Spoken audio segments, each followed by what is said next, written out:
ay rated SPG. Striktong patnubay at gabay ng magulang ang kailangan. Maaaring may sumasaselang tema, lingwahe, karahasan, sexual, horror o droga na hindi angkop sa mga bata. Pa! Bibili lang po ako sa tindahan. Anak, mag-ingat ka. Pagilid ka lang ng kalsada. Sige po. Habang minamasahe ng nanay ang balikat ng kanyang asawa, yung may biglang pumasok na lalaking hindi niya kilala at bigla silang pinagsasalita. Kubra ko. Sak-sak, ba't dito pa? Yung sakit! Ang pira mo!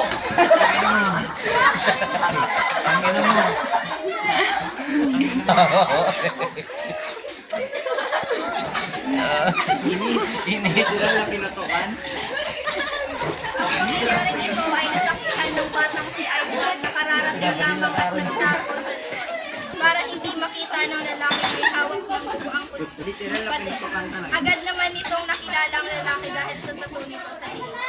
Dahil umalis ang lalaki naman sigurong patay na ang dalawang mag-asawa. Sa pag-alis ng lalaki, ang paglabas naman ni Ivan sa kanyang tinatayuan.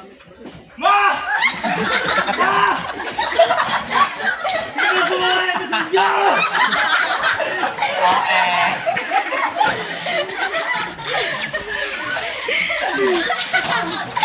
Nagpapakaingin Mamaya ano ginawa mo?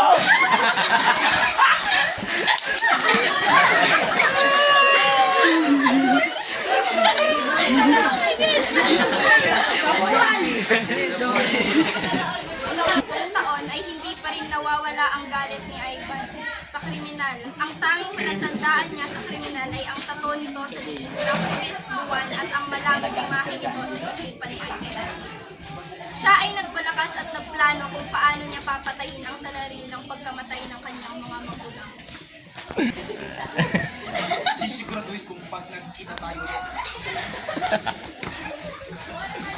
Huwag dadana.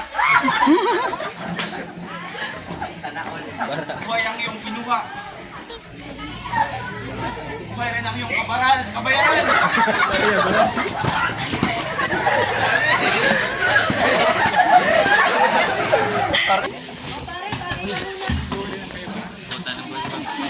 Ay nako! Mukha ko narrator. Ano kaya bacon?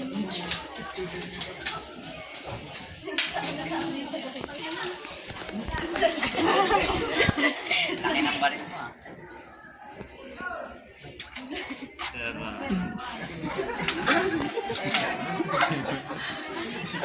Hindi mo ba ako nakalala?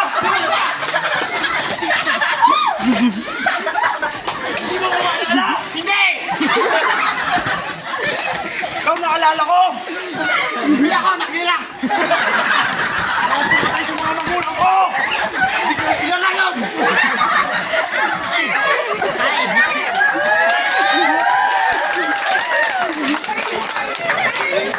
Puta na buhay ni Juan!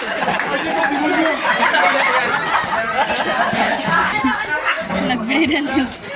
Akin na!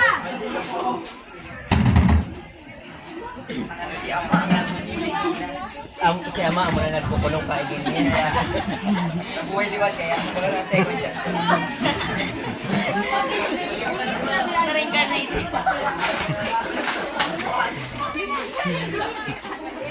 Nawalan man ng kalayaan si Ivan.